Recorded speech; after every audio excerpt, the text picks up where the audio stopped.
So appropriately, as we drive through Coral Gables, my hometown where I live, this is a 6-month look back at the performance of Coral Gables from March until the end of September for 2019. Let's get into this.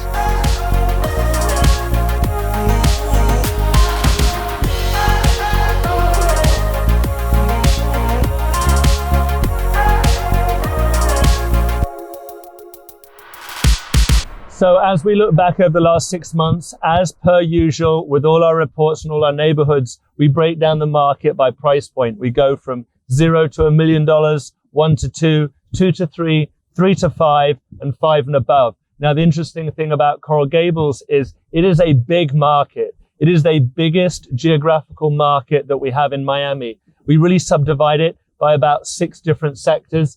Each behave differently. Each have very, very different price points. And this is really key because when you look at the market, you're not looking at the same area. It's not like Coconut Grove. It's not like other markets like Pinecrest. It's very different. So we're going to start with a $0 to $1 million.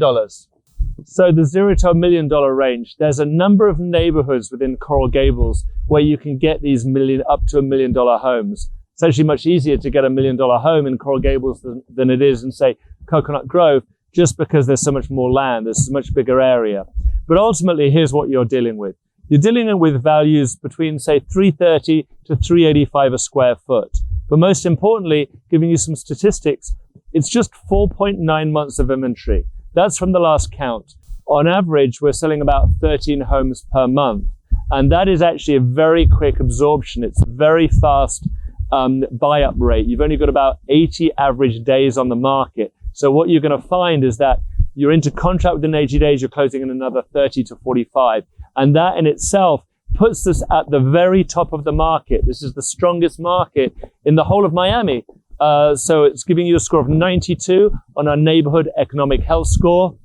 Make sure you go and click on our neighborhood economic health score in our live analytics page to give you more details. Now, what kind of houses are we talking about here? Let's get into the product. We're walking down a street called Madrid in Coral Gables. And these pockets around, you're talking homes that are, like I said, up to maybe 2,500 square feet. You're dealing with the old Spanish. You're dealing with ranch style homes. These are the houses that typically you're going to be dealing with. You won't deal with a new house. Of course you won't. But you will get a good quality home, and lots will range somewhere between 5,000 and 10,000 square foot lots. You may get bigger than that. You may get a 12 or a 13,000 square foot lot, but this ultimately will be very close to a tear down. So this market of Coral Gables up to $1 million is actually very strong and getting stronger. This is one of the few markets where if you're buying into it, you don't want to wait because things aren't going to get weaker. With only 4.9 months of inventory, product will continue to get stronger and stronger and stronger. This is an example of a house that we sold in 2018.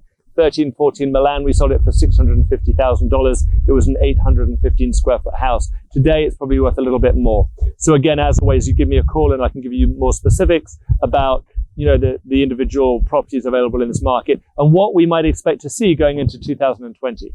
So now we get into the 1 to 2 million range. And as we're doing this, we're walking around the Coral Gables golf course, actually around Granada. And you can see the location obviously starts to improve a little bit here.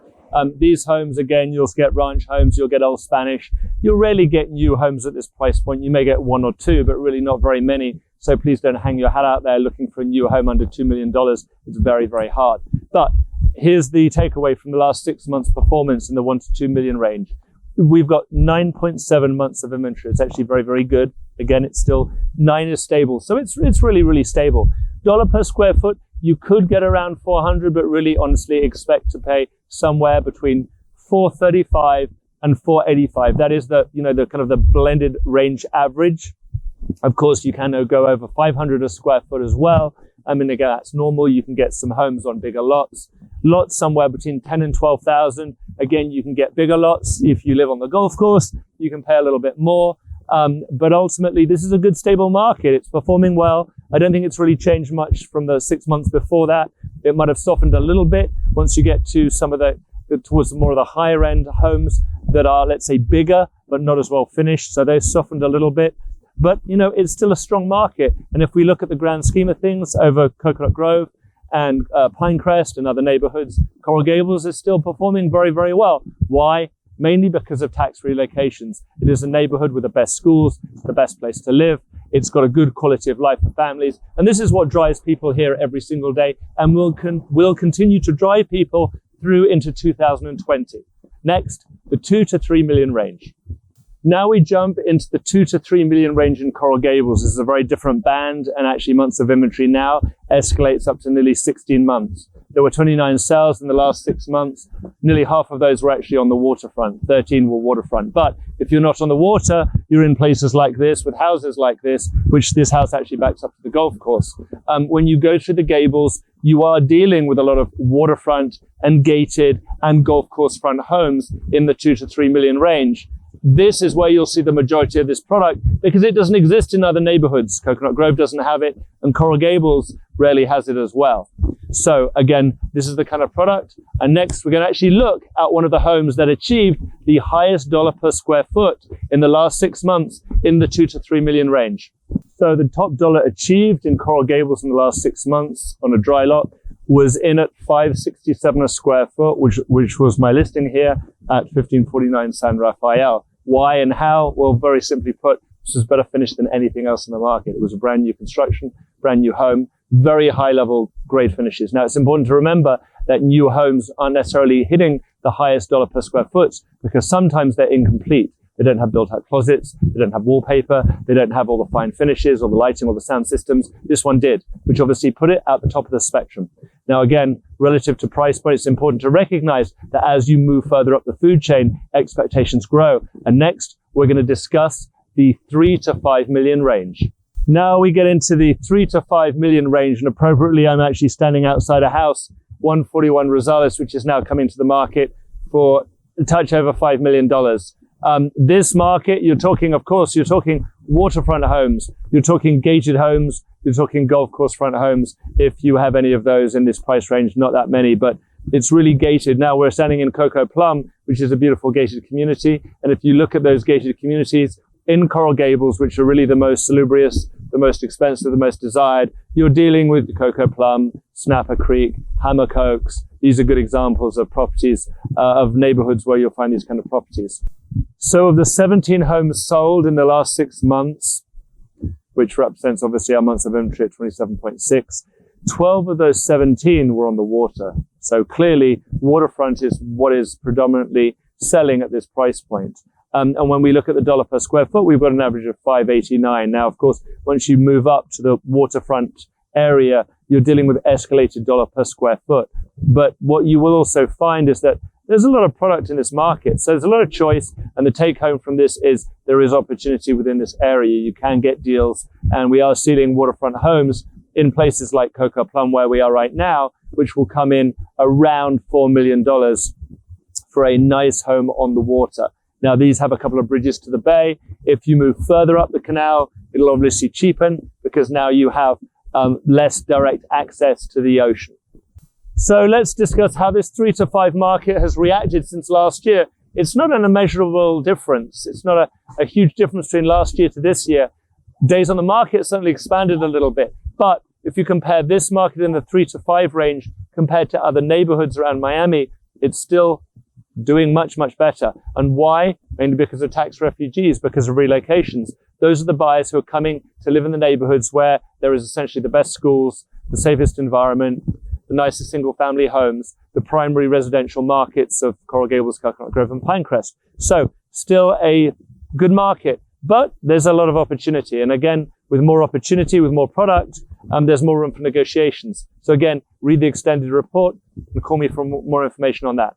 So now we're looking at the 5+ range, and this is the 5 up to, well, the sky's the limit. And ultimately, when you get to this level, of course, you're talking waterfront. There's been 7 sales in the last 6 months, 6 of those obviously on the water. And really, and ultimately, you're talking about gated waterfront communities. Right now, we're in Journey's End. You've got Journey's End, Snapper Creek, Hammock Oaks, Tahiti Beach. This is obviously the prime real estate that we have in Coral Gables. And it's arguably some of the most prime real estate communities that you can have in the whole of Miami.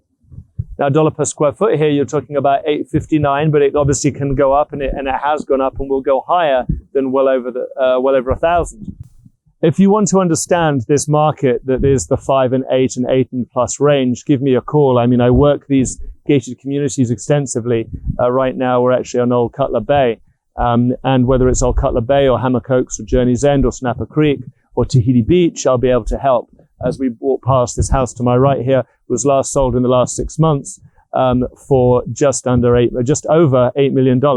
And continuing as you go through, you're going to be dealing with a waterfront home. Now, dollar per square foot, as I said, $8.59 a square foot has been somewhat of an average, but quite easily it will go up from that.